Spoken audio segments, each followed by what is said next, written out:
Ladies and gentlemen, today on the program, drum maker, drum tech, entrepreneur. We're talking touring, teching, following your passion, and building a business with YC Drum Company founder Jordan Gauthier. The man makes beautiful drums. Roll intro!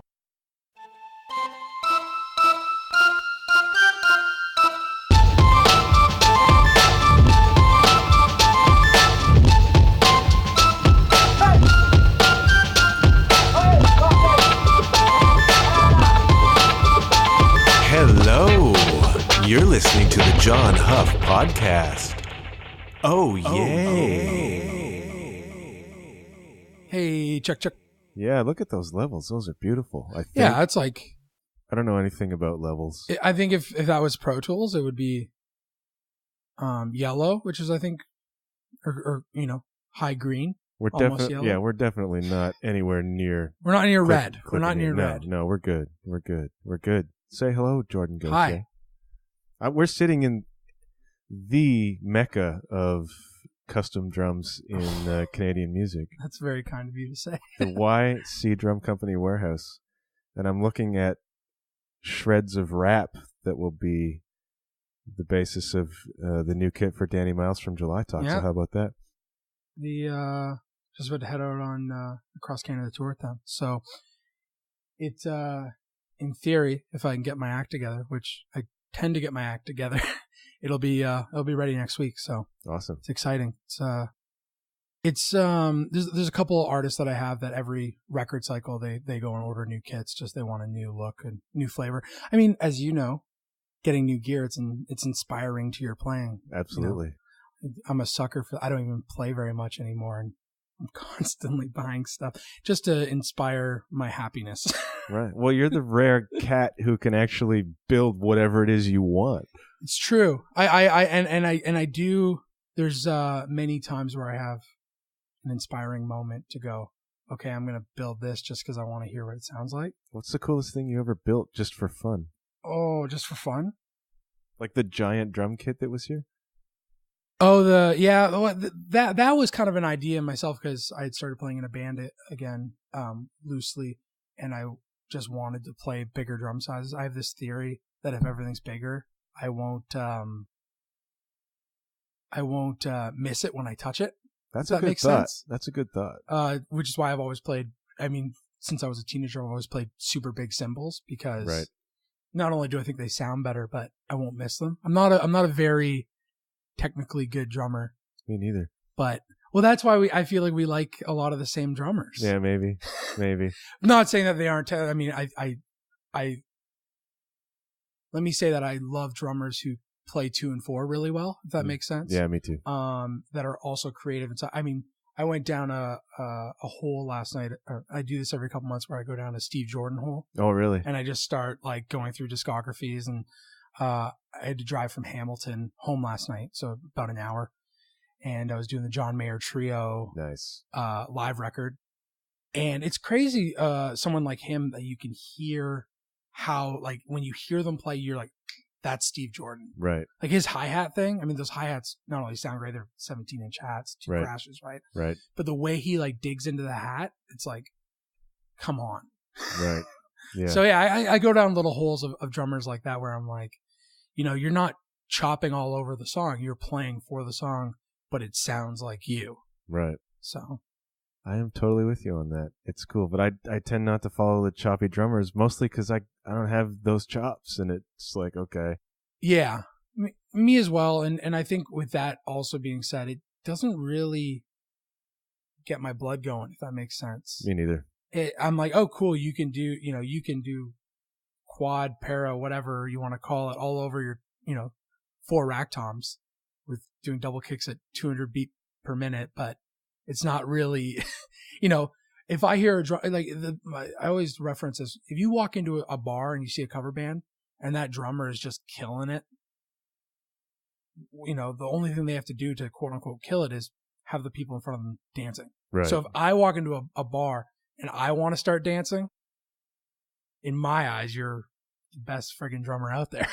That's something that's important to note, Well, I feel like a lot of people kind of, maybe not a lot of people, but a lot of drummers, go, oh yeah, I can do that. But you very well probably could serve the job, but there's a feel. And we're talking about like these guys that have recorded thousands of songs. They have a feel, Bernard Purdy or Hal Blaine, who just passed away. Yeah. Guys who literally played for the song and had their own sound. Yeah. And that's what really is intriguing to me. It can be such a subtle thing too. It's the way you play a hi-hat or, an accent that you do, something like that. Something that most people wouldn't even pick up on was like, this just feels really good and I don't know why. Yeah. It's that.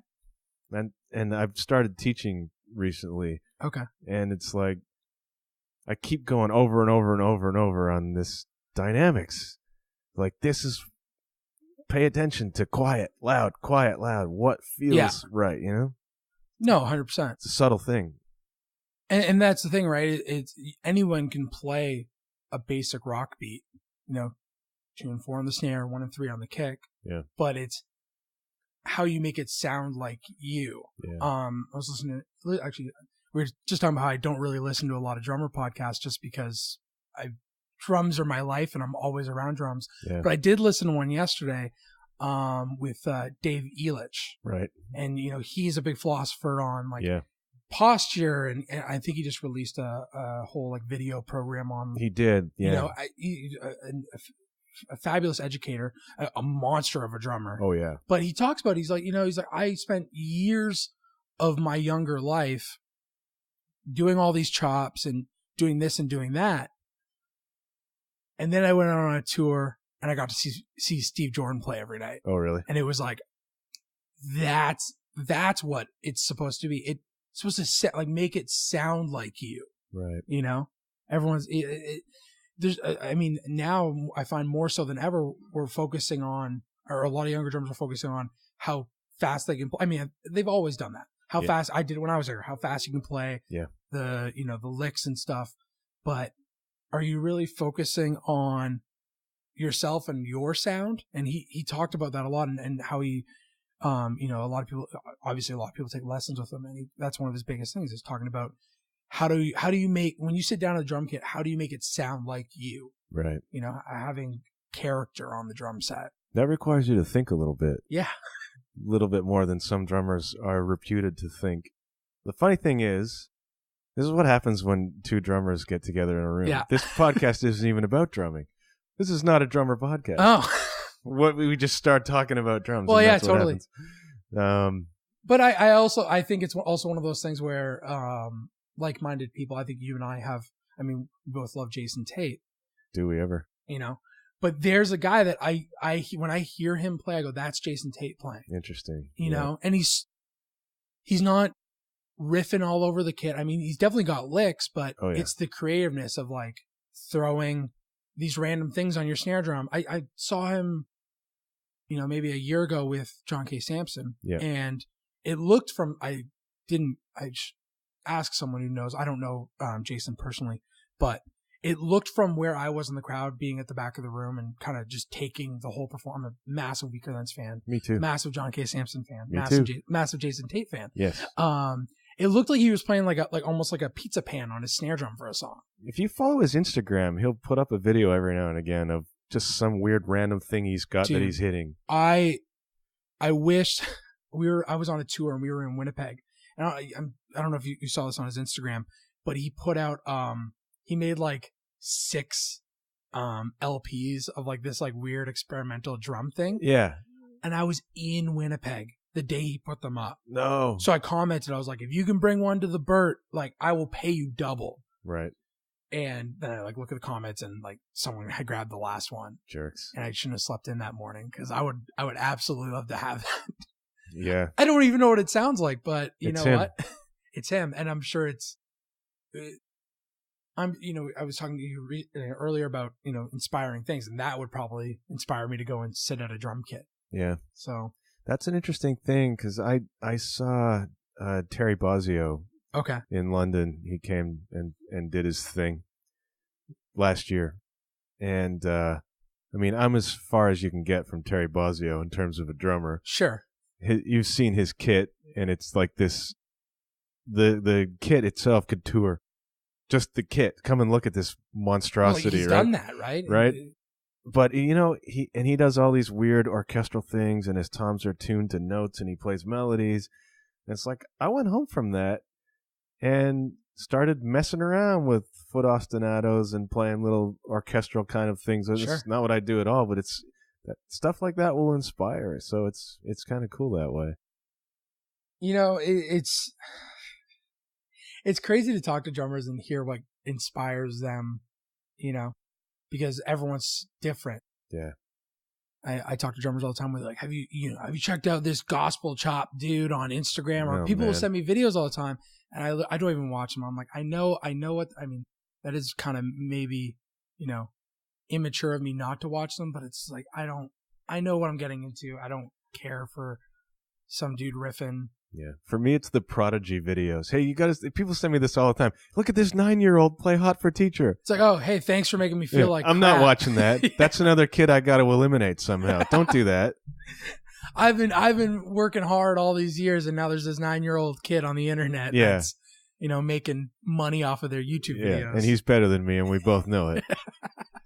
That's pretty much why I stopped drumming. Really? Oh, you can't do that? I mean, the main reason why I stopped drumming was basically not stop drumming. I mean, I own a lot of drums, as you know. And, do you ever?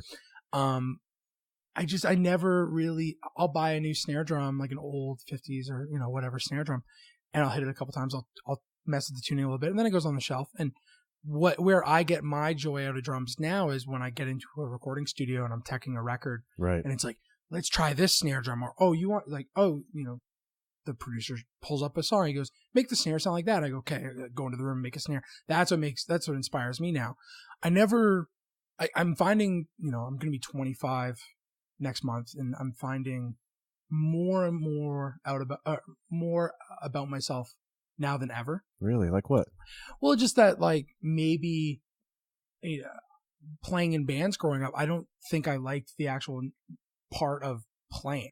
Really? I think I really enjoyed the business side of it and the adventure of like booking a show and setting up the show and setting up the merch and everything that kind of every band I was ever in, I ran the business side of it. Right. And I got more enjoyment out of that and more enjoyment about planning a 7-day tour than being on the 7-day tour. Interesting. Which I don't know, maybe I'm just wired differently, or maybe I just, never really. Maybe I played with lots of great players. I don't think it's that. I think it's genuinely just, I love the, at the end of the day, capturing, what's the word? I'm so bad with words lately, but. Well, you're going to be 25, dude. You start to lose I'm getting old. Yeah. But it's, for me, it wasn't like someone being like, which no one ever was, dude, you're such a great drummer. It was like, hey boys, like, I got us $400 and we don't even have a song out, stuff like that. Like, that was excitement to me. Or like, hey, the promoter, the show did really well. I got an extra $100 out of the promoter. Let's go get a bunch of food, sort of thing. So, So it's, in retrospect, not a great surprise then that here you are running a business. Yeah. I mean, I guess it was it was possibly bound to happen. I mean, that's I started YC as a side hustle so that if I went on tour, right, I would come home and be able to make a bunch of money. But then the tours kind of slowed down and the business picked up. And I got to a point, I was probably 20 years old, and it was like, okay, well, this is going really well for you. The touring band thing isn't. So you probably should just pick one and focus on it. And that's when I was like, you know what? I'm going to, this drum company thing seems to be working out pretty well. I'm working on records. I'm enjoying it. I'm just going to go do that and see what happens. So this was an organic thing. This is not like you sat down one day and said, I'm going to make drums and that's going to be my full-time life. No, but that kind of happened. Did it? Well, when I started long story short, I was working at an auto parts company delivering auto parts. Yeah. I just flunked out of college. I went to recording school. Out of 30 students, I was the only one who didn't pass. I was a horrible student. I was an angsty 18-year-old who just wanted to be on tour. Right. And fortunately, I had very supportive parents in the sense of academics, and they really wanted me to go pursue some sort of post-secondary education. So I was like, I'm going to go to recording school because that's music and I'll love it. Right. Well, the whole time I'm there, I'm like, I don't care about recording bands. I want to like either be a drum tech or go and play, be on tour. And long story short was I was a horrible student, flunked out of college, started working at this auto parts, delivering auto parts, and basically was working with one of my best friends, Scott, and he was the one who got me the job. About 2 months into the job, he got let go. So I was working with a bunch of people that I didn't really know. Yeah. About 3 days later, one lunch hour, I was like, you know what? I'm just going to quit this job because the previous weekend I'd built a couple snare drums and brought them to some shows, and dudes were like, hey, like, can I order a snare drum? I'm like, yeah, just pay the cost of materials and I'll build you one. And I was like, you know what? I'm just going to like see if I can build drums and go on tour and be a musician. So I just quit my job, went home that afternoon. My dad was off that day, was like, you get back to work. And I was like, no, I'm done. Wow. Yeah. And I kind of, it took a few years for my parents to get on board with all of this. And now they're my biggest supporters. Right. But it did take it took a lot of hard work and a lot of convincing in the sense of showing them like, there's my drum kit on this massive stage, or Arkells are playing the Junos and there's the YC logo, Mom. Yeah. Stuff like that. And now they're the most supportive people ever because I've been able to live off of this drum related business. Yeah. For 4 years now almost. Amazing. I mean, you must have from an angsty 18-year-old to almost 25, practically an adult now. There's been a lot of growing up there. Yeah. I always people are always shocked when I say I'm 25 or sorry, I'm 24. I've been telling myself that I'm 25 for the last 8 months in preparation of being 25. Yeah. Kind of a little terrified. I'm starting to realize like, oh, I didn't do that when I was 19. Oh, maybe I missed out. I have the worst FOMO of anyone you've ever met. I have terrible FOMO. You haven't been alive long enough to have missed anything yet. I'm constantly worried about missing out on stuff. I'm the guy on tour when everyone's like, hey, we're going to go bowling. I'm like, yep, I'll come. And I'll be dead tired in my bunk. I'll wake up, pull out, and roll in my bunk. I'm coming. Where are you guys going? You guys going to Starbucks? Okay, I'll come to Starbucks. But I'm starting to realize more and more kind of that I still love the actual chase of it, if that makes sense. I see. I'm the only employee 99% of the time, and I'm still the one packing up T-shirts when people buy T-shirts and driving to the post office. Yesterday I dropped off a drum rental in Hamilton, came back here, worked all day, picked up my girlfriend from work, dropped her off at home, went back to Hamilton, picked up the drum rental, and then dropped off a drum kit that I repaired for a guy and dropped off a drum kit that I built for someone. So I still like to be the guy in the trenches, if that makes sense. I can tell just by your energy talking about it that you love this. I really do. Don't be fooled. There's days where I don't want to get out of bed. Absolutely. That the struggle of being self-employed, and I don't wish someone had told me this because I probably wouldn't be here if someone had told me this, but I always tell people, I'm like, so many people are quick to say, oh, you're self-employed. You make your own hours. You can do what you want. You can do what you want when you want. You make, all the money goes to you. And it's like, hold on a second. Slow down. Let me tell you about being self-employed. First of all, no one's handing me a paycheck every 2 weeks. Yeah. The money isn't guaranteed, which also helps you get out of bed as well, because you're like, okay, I got to wake up today and figure out, this bill is $500 and it's due tomorrow and I got to find $500 today. Yeah. I've never broken any laws, fortunately, but even touring with bands, you haven't broken any laws? I mean, maybe gone a little fast on the 401, but you're not the driver, are you? Oh, I was always the driver. I mean, can't you tell? Maybe I'm a little bit of a control freak. Yeah, just a touch. I always drove. But no, it's one of those things where you learn. I talk to people. I have other friends who were in bands who've started their own businesses, and we always talk about we learned how to run a business from being in punk bands. Sure. And it's problem solving. Every day you wake up and you go, what's coming at me today? Let's figure it out. Let's get it done.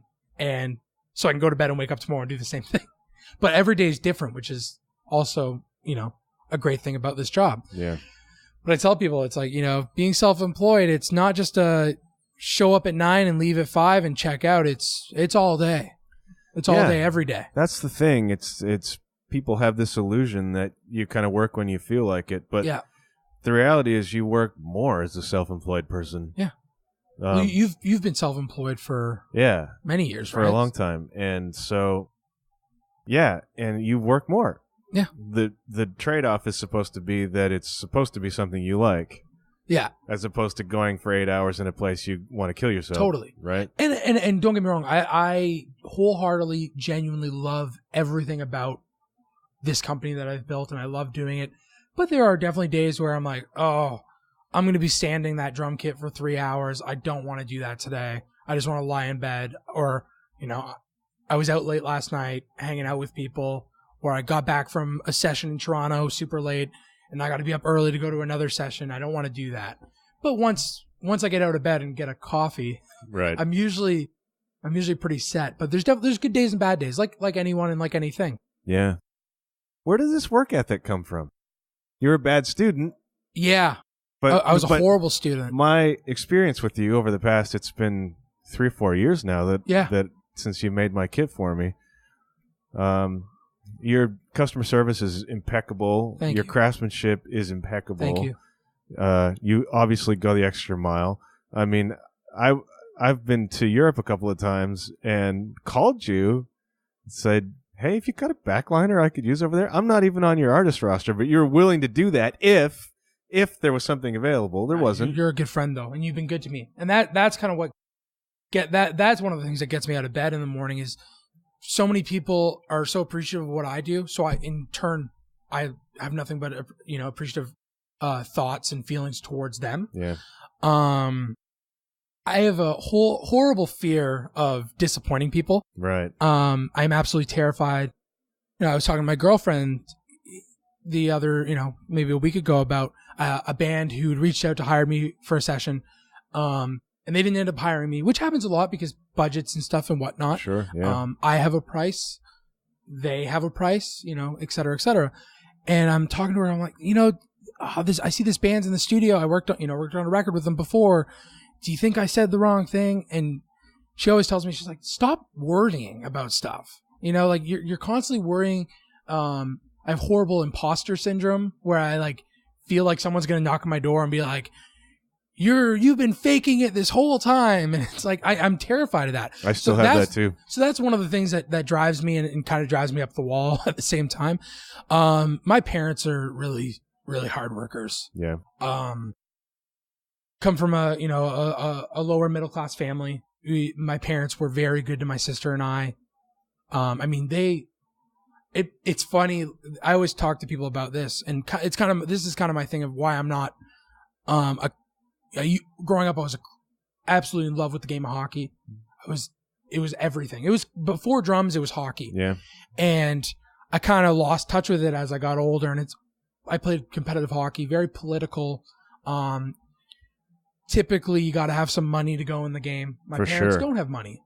Well, I found out, I quit hockey right before my junior draft year because I wanted to play in bands. And I found out shortly after that my parents had to take out bank loans for me to play competitive hockey. Wow. And when you're 15, you're like, oh, well, money falls from the sky. Right. Right. Right. So, in my last few years of my adult, early adult years, I think about that more and more. I'm like, you guys took out loans for me to play a game. Yeah. And my parents were, they were never hockey parents. I slowly started to see them turn into hockey parents. And, for those listening who don't know what a hockey parent is, it's, parents who are obsessed with their kid and think their kid's the best and are hard on their kids. And I started to see that kind of happen with my parents a little bit. Definitely not to that extent, but I quit hockey. My parents were disappointed because it's not that they didn't want me to play in the NHL. They wanted me to get a scholarship and go to a university. I see. Right. Yeah. And, they were disappointed because they'd spent all this money, their hard earned money. They didn't have a lot of money. competitive hockey's expensive. Hell yeah. So, my parents are both 57 years old. They still work 10-hour days. My dad's up at 4:30 every morning, goes to bed at 10. So when I see them working hard and I see how proud they are of me, that's what that's where I think my work ethic comes from. I don't want to disappoint my parents, and I see how hard they work just to pay the bills. So it's like, I got to work just as hard, if not harder. Wow. So you're so self-aware for a 24-year-old. I try to be. That's not very common, man.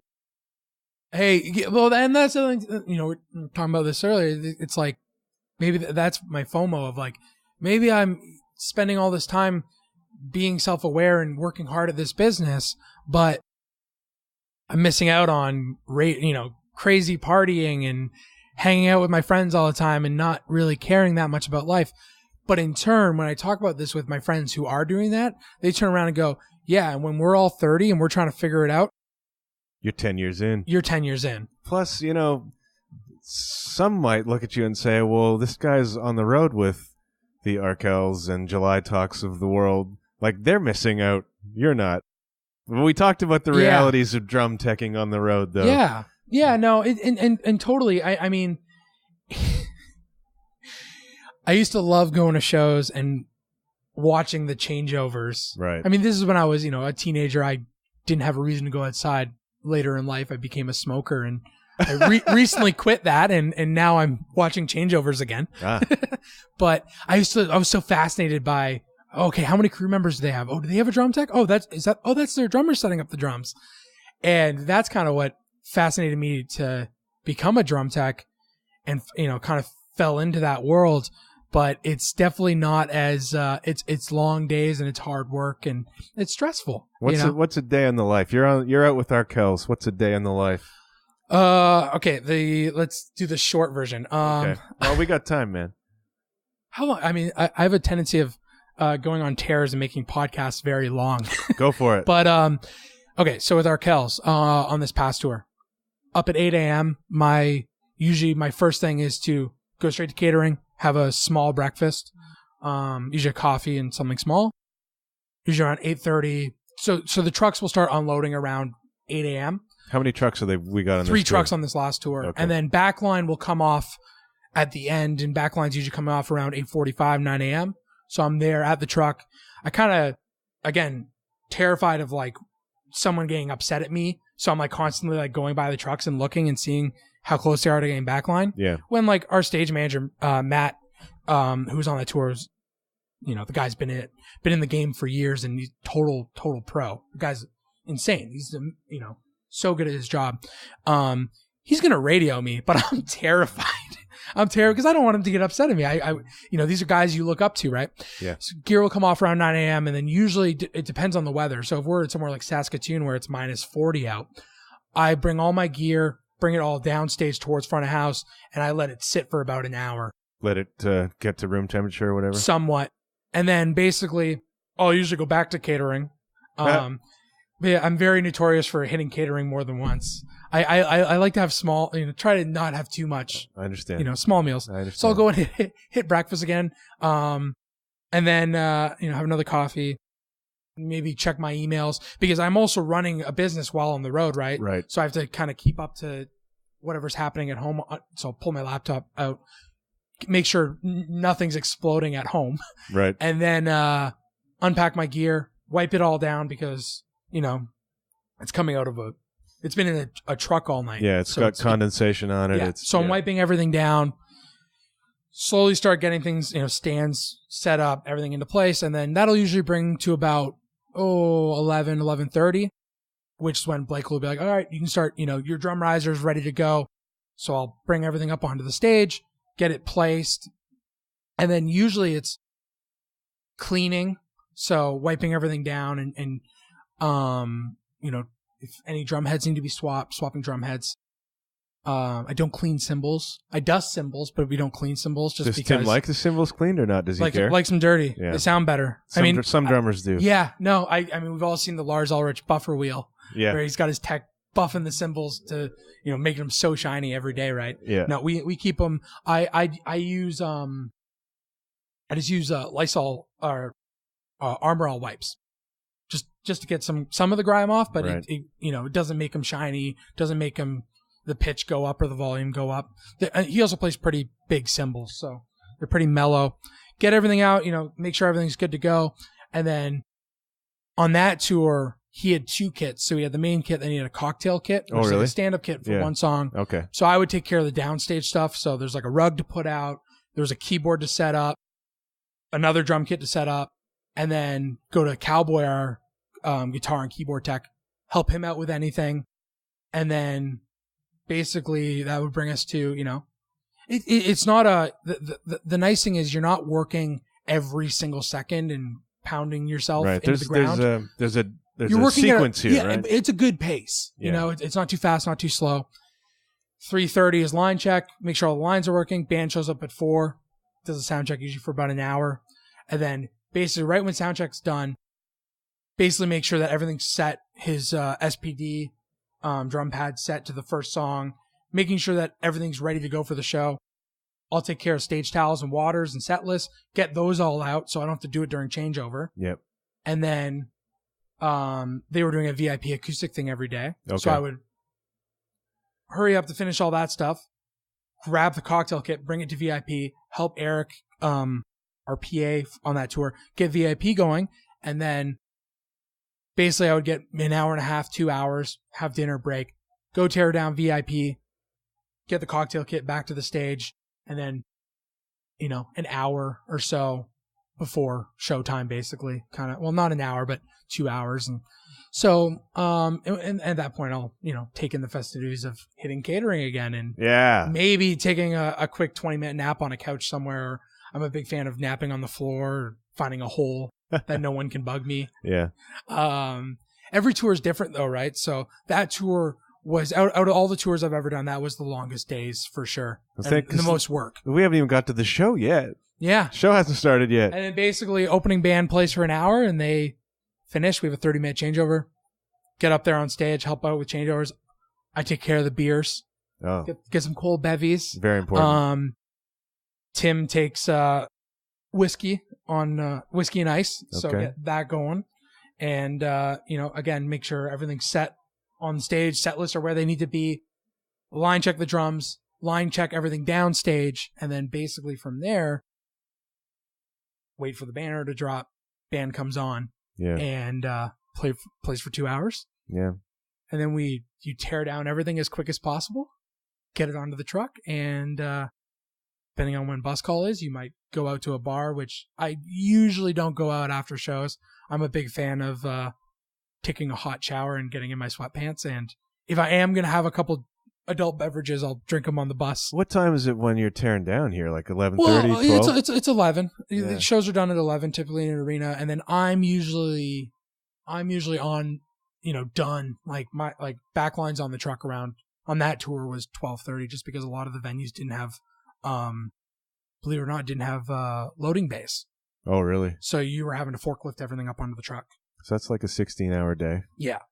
Give or take. Yeah. But, it again, the way touring in Canada typically is set up is you'll do a show or two, day off, or 2 days off, and one show, day off, because... To drive. Yeah. To drive. Well, the bus drives overnight, but also just on the availability of these arenas, especially during the winter, because they all have hockey teams. Yeah. And a lot of them have hockey teams and a basketball team or something, right? Or lacrosse or whatnot. And it's like Canada, there's like 10 cities.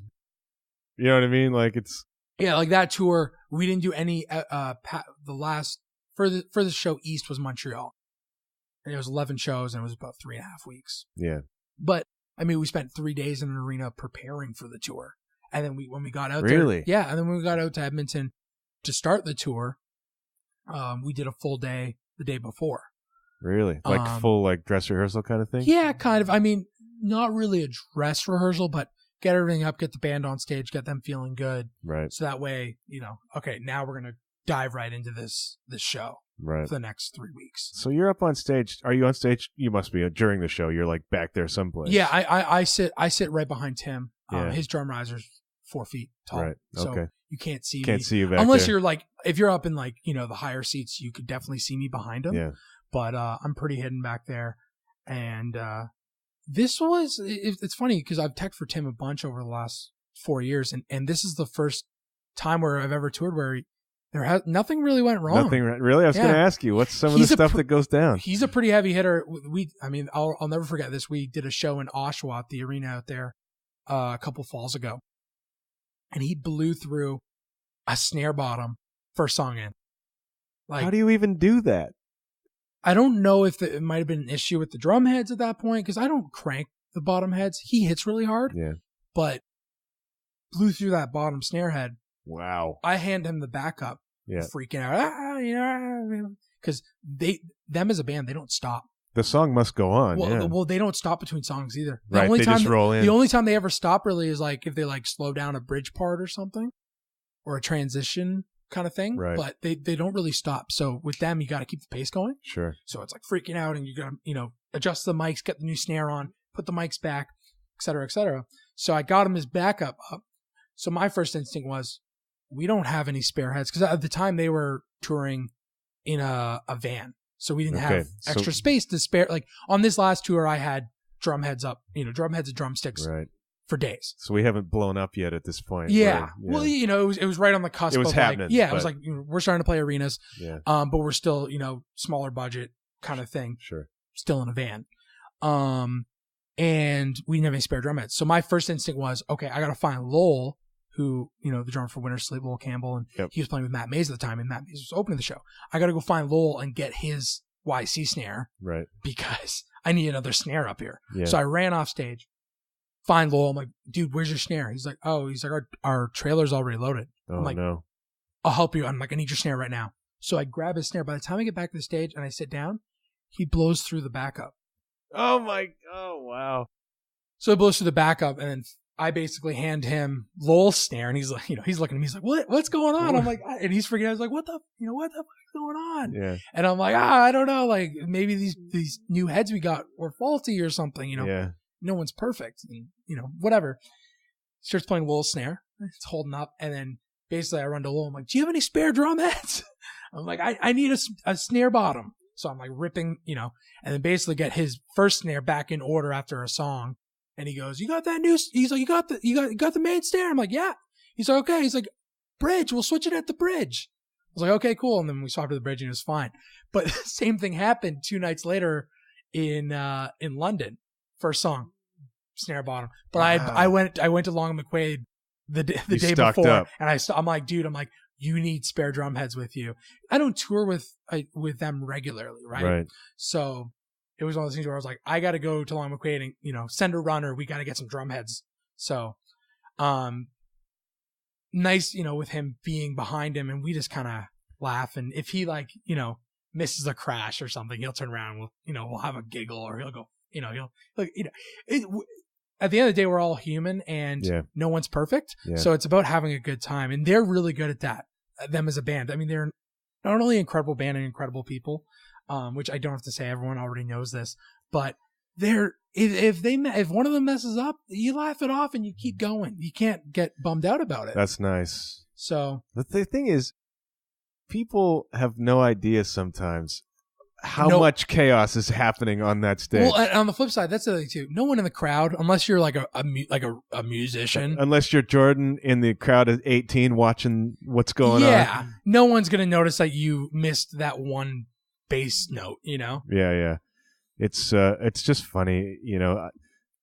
I certainly have not toured at that level, but I've toured at a level, and sometimes there's just crazy stuff going on. Like I've had my bass pedal explode a couple of times mid-song, and the trick is to try and handle that without letting on like this stuff's going on. You know what I mean? Or a creeping bass drum. Oh, that's happened too. That's awful. That's and you're just awful. Like, all right, no one's noticing. I mean, I've had drum thrones collapse. Oh man, I'm a bit of a heavier dude, but I've had oh yeah, just bring your breakables, and some dude's got a crappy, cheap, Westbury drum throne, and you're like, all right, don't get me started. I got to raise this thing so I feel good. Yeah, and if you can, some of them won't even they're just like, what? I've played shows where I'm like, I'm sitting so low right now, and it throws you off. But at the same time, I've heard, Brad Wilk talks about this. Mm-hmm. Brad Wilk's an incredible drummer. Yes, Again, he is. Don't have to mention that. People know that already. Yeah. But he talks about how he like constantly changes the height of things because it makes his brain think differently. Sure. Keeps things interesting, keeps them fresh, and also doesn't wear on your body. Yeah. If you're sitting a little bit lower, well, the center of gravity is going to be a little different. Yeah. Sort of thing. It does change. It tends to, like I've done that too, where I've put my throne up a little higher. Yep. And your perspective on the drums is much different. You're hitting kind of down into them, or you put yourself lower. It does change things. Yeah. It's interesting.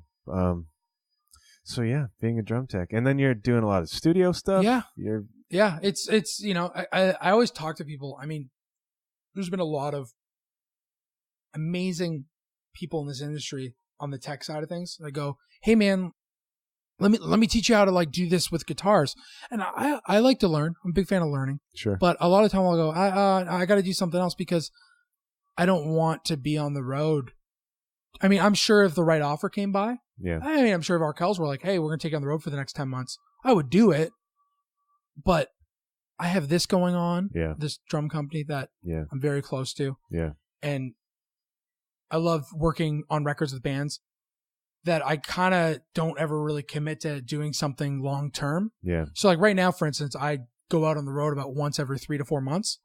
Gets me my fix of being on the road. Yeah. I get home, I'm like, I don't want to be on the road anymore. Yeah. And then 2 months later, like I'm about to go on the road with July Talk, and I'm really excited about that. How long's that tour? Same thing, about just shy of a month. That's a good length. Yeah. And it's same with this Arkells tour. But at the end of this Arkells tour, I had a ball. But I was ready to be home, and I was like, okay, I want to build some drums now. Yeah. So the way I have the company set up, and I don't know how long it's going to stay this way, but I do different things all the time, so it keeps it interesting. Sure. For instance, yesterday I dropped off a drum rental. I picked up a drum kit to repair for a guy, brought it back here, repaired it, packed that up, brought it to Hamilton, dropped it off to the guy, and picked up the rental. Like that was my day, and I worked on some kits here as well. Yeah. But and then sometimes it's like I do that for a day, then the next day I'm in the studio for the next 4 days working on a record. Right. It's not like you're an assembly line. Like, totally. Okay, and I think bass drum, bass drum, bass drum, bass drum. I think if I did that all the time, I think I would You'd burn out. I'd burn out. Yeah. I have burnt out before. Yeah. There's been times where I've been so busy here, like there's just so many orders that I'm like, I just want someone to call me and take me on tour for a week. Yeah. So I can just feel something different. Because that's the thing too, like being here and being on tour, it's two totally different mindsets. Oh yeah. I always talk to people about this. For me, it's like if I go out and do 2 shows with a band or a month with a band, coming home still feels the same, and it feels weird. Yeah. It feels different. And it's like, oh my gosh, like, wait, okay, get up, I go to bed at this time, I wake up at this time, I do this. It's getting back into a routine because you're so used to being on your tour routine. Which is so different from normal life. Oh my gosh, it is. And it can be different from day to day too. Oh yeah. I mean, as I was saying, with that Arkells tour, it was 3.5 weeks. Yeah. It was only 11 shows. Yeah. Oh, okay. So we're here in this city. We got to the city at 8 a.m. We go into the hotel, but we got to leave at midnight so we can drive overnight to get to the show tomorrow. Yeah. And you're like, okay, well, this doesn't feel right. This feels different. This feels weird. What do I do? Oh my gosh, sort of thing. Yeah. So the road, it's a weird thing in how you have to be disciplined, but you also have to be so flexible. Oh, totally. Right. I always it's funny. I usually start out tours with like, I'm going to go to the gym every day, every morning. Yeah. And then about 4 days that falls off. And next thing you know, you're boozing and staying up till, 3 a.m. because everyone else is. And you just want to be a part of it, It's a whole weird life. Yeah. Yeah. Which people don't understand that either. But it's a weird, great, if you're on a good tour. Yeah. And by my standards, that means with good people. Totally. Because I'm still at van level. But you could be, in my opinion, you could be on the most stressful, hectic schedule, but if you're around great people, that's what really, makes the difference. Yeah. For instance, with July Talk, the crew for this tour coming up, I've worked with all of them before with July Talk. Yeah. I have, I don't get me wrong, I love going on tour with, I've done the Glory Sons, I did them back in the fall, I've done Arkells a bunch, all great tours, all great people. Sure. But this July Talk crew and them as a band, because I spent all last summer with them, I'm really close to them. Yeah. And this isn't to say I'm not close to the other bands, but I'm really close with these crew people. So I've been like counting down the days. Stoked. And this schedule is actually a lot more hectic than the Arkells tour. It's like 4 shows, day off, 4 shows, day off, sort of thing. It's a lot more in a row, but I've just been so excited because I know that they're all great hanks. I've hung out with them a bunch. We've all gone out to dinner. It's a good time. Yeah. And I mean, the other interesting thing about this tour coming up is technically it'll be a bit of a shorter day because we're direct support. Well, it's direct support to Metric. Oh, okay. Yeah, so Metric. Well, it's kind of like I don't know if it's a direct support or if it's a co-headline. I don't really know what it is. I'm not. But that's beyond my pay grade. Two bands, 2 crews. Yeah, yeah. And on the flip side of that is last year I was fortunate enough to work on Metric's the record they put out recently. So I drum tech for that record. Nice, great. So I know all of them really well. I don't know the crew, but I know the band really well. So it's like I'll get to hang out with Jules. Yeah. Hang out with Jimmy. It's get to hang out and have a good time. Yeah. And that's what I'm excited for. Yeah. Now, ask me 2 months from now how it went, and it might have gone to shit. It might be the worst tour ever. I don't know. I try not to work myself up. Like I try to stay pretty mellow. Keep things level. Yeah. If you don't become, if you don't expect too much, you won't be disappointed when things don't work out, right? That's right. Yeah. But I am very excited for this tour. That's great. So and that tour and that, like, for instance, that tour will be different where I'm taking care of Danny, but I'm also taking care of, they have a percussionist who's Danny. Oh, really? That's her name as well. So, right. Yeah. Danny Miles, Danny Nash, and I'm also taking care of Josh, their bass player. So I don't know if I'll be usually with them. I've been on stage next to Danny during the show, kind of in between the two Dannys. You're totally hidden by his kit and him because Danny's like a large person. Yeah, he's like 6'5" or something. I don't know. Yeah, maybe not that tall, but he's pretty tall. He's pretty tall. Danny Miles, I don't think Danny Miles goes to the gym, and the guy is just ripped. Yeah, he's totally lean, right? His arms are insane. It's like, I don't think I've ever seen him do any sort of physical activity. I'm going to get Danny on the show. You should. And sooner or later. 100%. Yeah. Well, he used to be he played junior hockey. He was a big hockey guy. He would be intimidating on skates, I would think. I think he was a bit of a bruiser. But I think now, because we're direct support, our gear is going to be in front of other gear. Yeah. I have a feeling I might be kind of stuck on stage left in Monitor World, kind of overseeing Josh and the two Dannys, which is totally fine by me. Yeah. I have a tuner in my work box now because I know I'm going to have to tune a bass every day. Jack of all trades, man. Wow. But no, I mean, this summer, I was actually taking care of Josh and Danny for fly shows, and I ended up playing percussion for the show. So did you really? Yeah. So that's awesome. I was playing with them kind of, but again, the main thing, and we discussed with the band, it was like, Jordo, like, this is awesome. Yeah. We want you to play percussion. So but the way I did it was I would sit next to Danny facing him. So you could see me playing percussion from the crowd. Yeah. But my focus was Danny. Right. So I'm playing the percussion parts, but if a cymbal stand fell, I dropped my tambourine and go fix it. Yeah. Yeah. Yeah. So that was the priority. I've had those fun outdoor gigs where it's windy. Yep. And your cymbal stands start blowing over on you. That's really fun. I like that. Or the cymbals start doing this. Oh, yeah. That's good. Yeah. You mighty swing and a miss because the cymbal's all crooked. Yeah. Yeah. So, I mean, do you recommend to entrepreneurs that they have multiple facets to things to keep them from that kind of burnout? Is that something you thought about?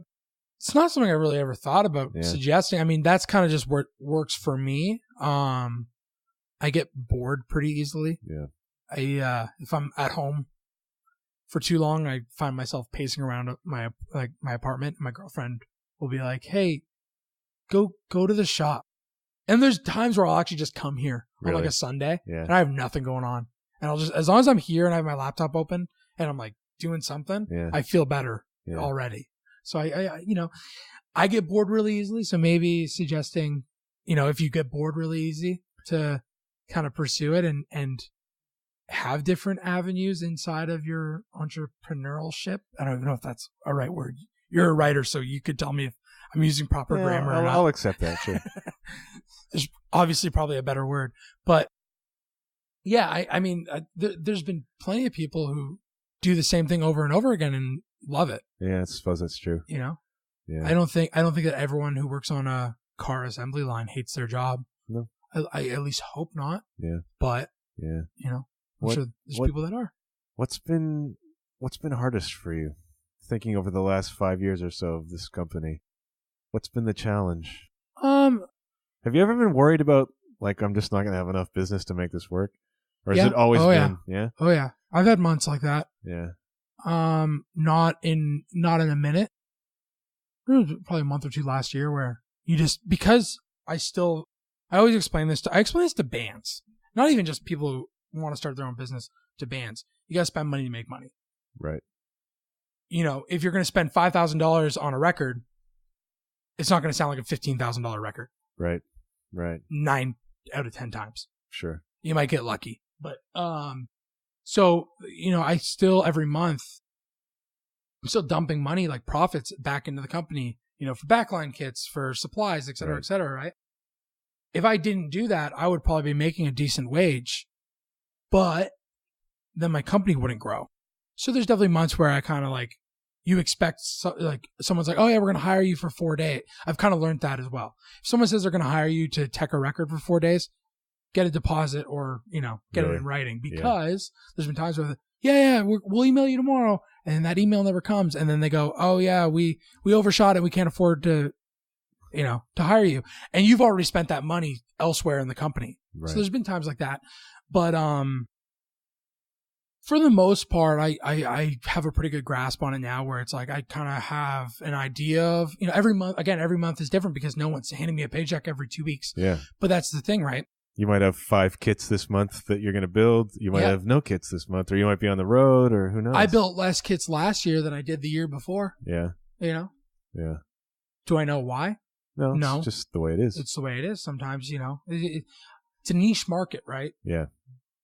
Trying to provide a professional drums at a reasonable price. Yeah. But that reasonable price is still high for a lot of people.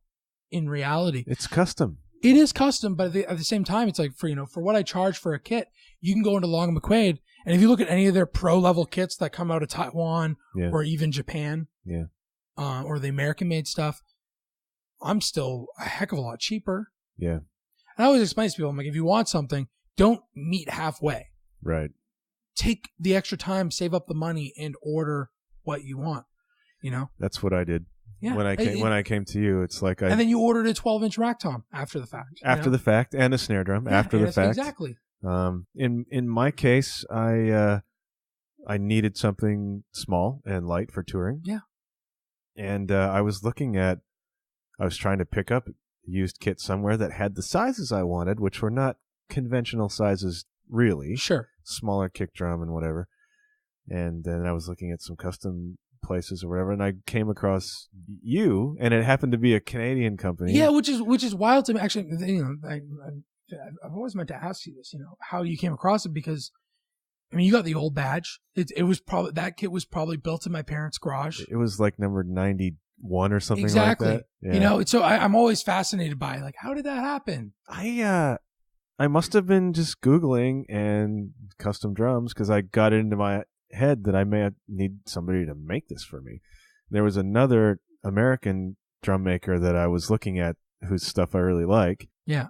And the pricing wasn't going to work for me really. And then I ran across your stuff, and I thought, this is beautiful, because the kits you make are gorgeous. Thank you. And I thought, there's probably no way I'll be able to afford this either, but let's just throw it out there. And then, you came back to me right away. The service was there immediately, and the pricing I could work with. Yeah. But for me, the cincher was really the service.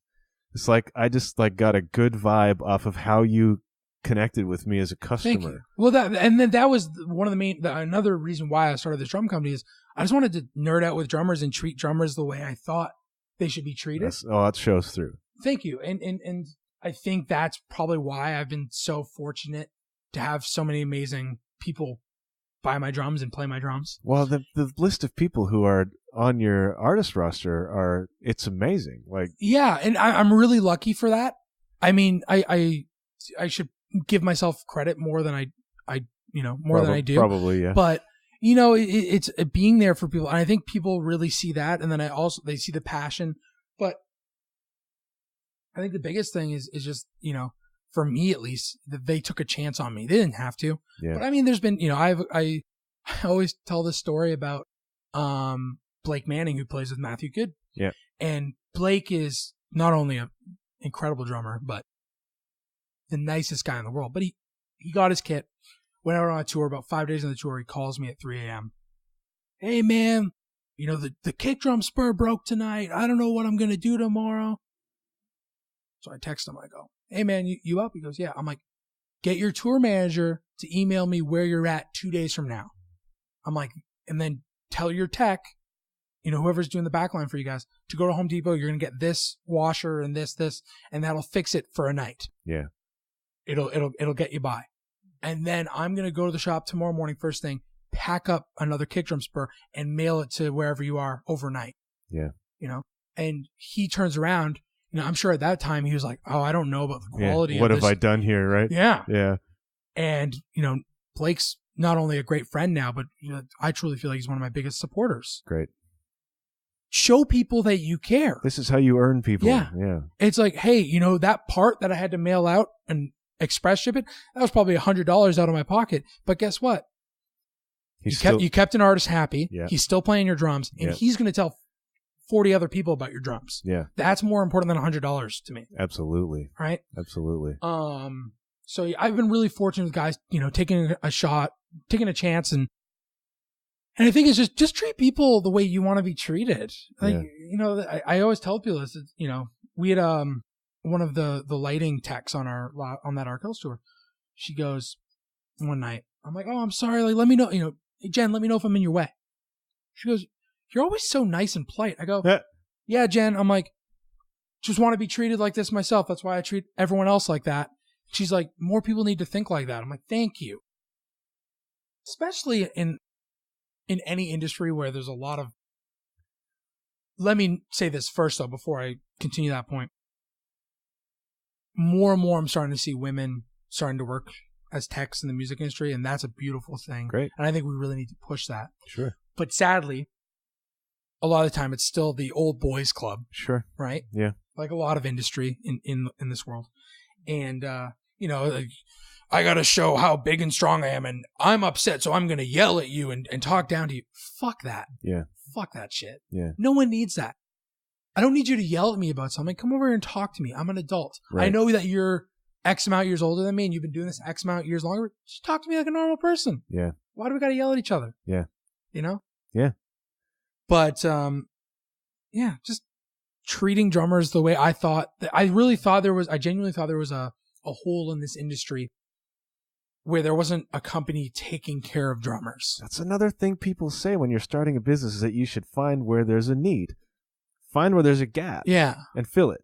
I didn't think people would take me serious. I mean, I still deal with this, 5 years into this, I still deal with this now where I have a lot of great drummers and play with a lot of great bands, and I'm still having to prove myself, which is fine. I like proving myself. Sure. There's drummers all the time that are like, I don't know, man. And it's like, all right, come by my shop, take a drum kit, take it on tour for 2 months. Yeah. I have no issue with being there for people and going, come try it before you buy it. Right. Because you got to spend to make. Exactly. It's the same principle. Anytime I recut bearing edges on a vintage kit for someone, I go, hey, here's your kit. If it doesn't tune up better, or if you feel like it's not better, I'm like, I'll give you your money back. Yeah. I have no issue. It just be honest and upfront with people and show that you genuinely care about what you're doing. Yeah. It's that's a skill that is maybe a little bit lost these days. So. Yeah. I mean, and that's something too. It's like, I feel when you see people who have that same idea in their head, that makes you want to support them. Oh, absolutely. Yeah. So when I go to, there's a great sandwich spot. It's one guy, he owns it, and he makes all the sandwiches, and that's where I go for lunch. Yeah. Because I'm giving back, not only supporting something locally, but I feel good about it. And I know that, like, he cares about what he's doing. Yeah. it could be the worst sandwich in the world, but it's going to taste a million times better because I know he's passionate about it. That's cool. You know? That's super cool. I think it's kind of I think people are starting to come around with like supporting local and stuff. And, you know, there's tons of, especially in the drumming industry, tons of independent drum shops. Oh, yeah. 2 new ones opened last year in an industry where a lot of people are buying vintage or buying online. Yeah. But what have they done? They go, okay, yeah, we'll have a brick and mortar store, but we'll ship for free. Right. And we'll carry vintage stuff. Right.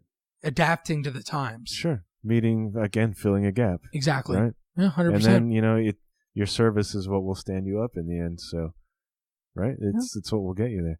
So we end this program with 3 questions. Okay. And it is intended to be a kind of a personal development podcast. Okay. I know we just riffed on drums, but we also talked a lot about entrepreneurship, which is kind of an important thing for a lot of the people who listen to this show. So with that in mind, what are you working on about yourself these days, Jordan? Not worrying so much, which has been a 24-year-old battle. 24-year battle. I constantly I'm trying to like just relax, take more me time. Yeah. You know, don't have to work yourself into the ground just to, you know, get things, you know. You got a lot of years ahead of you to work and work and work. So I'm taking a bit more time for myself and trying to enjoy the finer things. I recently quit smoking. Yeah. So enjoying, you know, breathing not heavily. That's a good thing. But no, it's like, oh, like take the dog for a walk, go to the park with the dog. Right. Go out for dinner with your friends. Just chill a little bit. Yeah, relax. And that's a big thing for me. Also, I'm more organized than I've ever been. Mm-hmm. You know, a lot of people, I'll explain this, you know, when you go into business with yourself, taking care of your finances and organizing your finances is a big thing, right? Oh, yeah. So this, like, in the last 12 months, I've like spreadsheets and every receipt is accounted for and it's not a mess. And I know how much I made last month and I know how much I'm projected to make this month. Really being organized on the actual business end of my business. Right. So, you know, just trying to be better at myself in general and just stay organized and not worry as much as I always do. That's good, man. So question 2, what are you most excited about right now? Going on tour. Yeah. Heading out. No. I am very excited about going on tour. I'm excited for the nicer weather and festival season, which is always fun. Sure. And, I got a couple new artists that I'm talking to and, you know, it's kind of business as usual, but I'm excited that nothing's falling apart yet. I think you're doing okay, man. You know, I'm always, when I don't hear from someone and I like reach out and they don't hit me back, you know, an artist or something, I'll be like, oh no, maybe I messed something up or, you know, maybe they switched companies, which is fine. Yeah. I've never lost 5 years into this and I've never lost an endorsee. Great. I'm sure it's bound to happen. It happens with every company. Sure it does. I really try hard not to lose not only endorsees, but just people who play my drums. Just customers. Yeah. Yeah. So, you know, I'm excited about what's next, and I don't know what's next, but I'm always kind of keeping my ear to the ground and keeping my eyes open, and you know, I'm just excited about doing stuff. I know that's so cheesy, and it's so like that could be anything, and that's probably not the answer you were looking for. I'm not looking for a specific answer. I want to know what you think. I'm excited for the snow to be gone and to go skateboarding again, and like, you know, and I'm excited to go throw the you know, we're about to go on tour in the middle of April till basically the you know, a week or two into May. I'm excited to bring some baseball gloves and play catch and like, you know, enjoy nice weather and maybe barbecue a little on a day off outside of the bus or something. With Danny Miles. Yeah. I don't play catch with Danny Miles. Actually, I play Ian, their guitar player. Yeah. Him and I used all last summer, every festival playing catch. Oh, that's great. I'm a big I'm excited that baseball is going to be back on TV. Baseball season is imminent. Yes. I'm very, very, very excited about baseball, and my girlfriend's going to hate me because she'll have to listen to baseball every night when I go home. But baseball is a good way to pass time.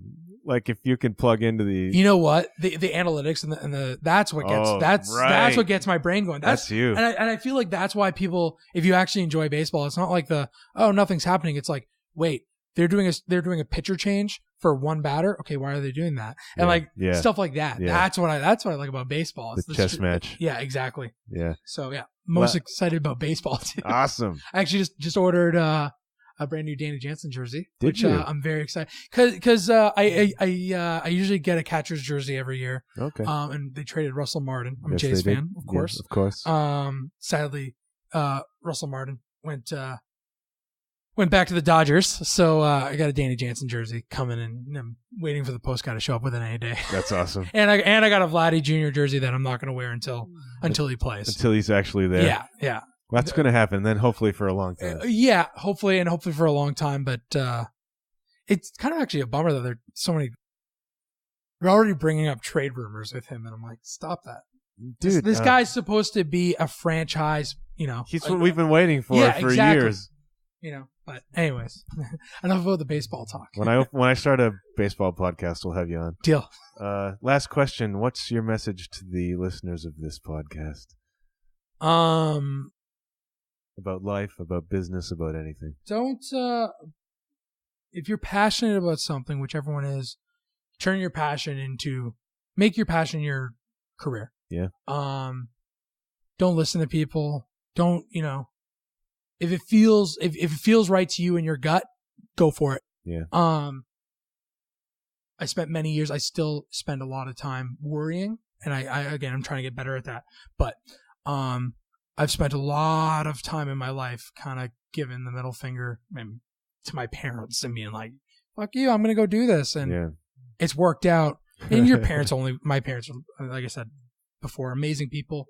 I only aspire to be half as brilliant as them. But, they, don't be afraid if something's unorthodox or, someone tells you to zip and you want to zag, go zag. Yeah. Life is short, and you can, money isn't everything. Make yourself happy, and as long as it's, you legally can make yourself happy, do that. Don't rob a bank if that makes you happy. This isn't me telling you to rob a bank. No. I'll make that in the show notes to be sure don't that's rob a clear. Bank if that makes you happy. But genuinely, things are always going to feel weird and scary, and you're going to be anxious about something. But if you work hard and you believe in it, it in my experience, it usually 9 times out of 10 it works out. And if it doesn't work out, get back up and try something else, or try it again. Keep trying. Dude, thanks so much for being on the show. Great to see you again. Likewise. All right. Have a good one. Cheers.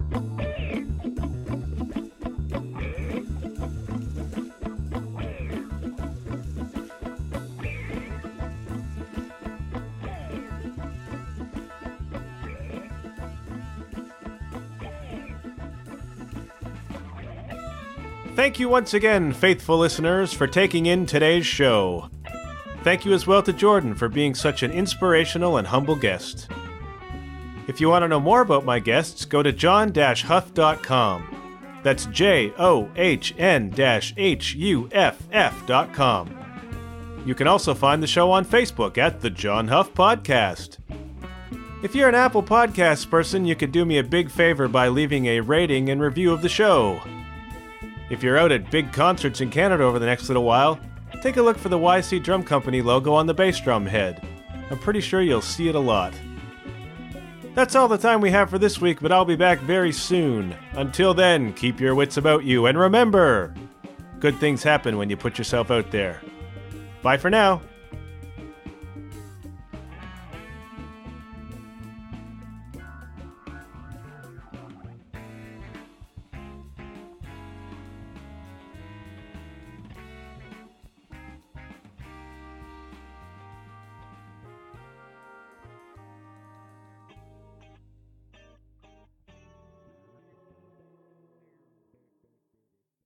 "16 hours in Edmonton, no Ken the Zen. Miss you, buddy."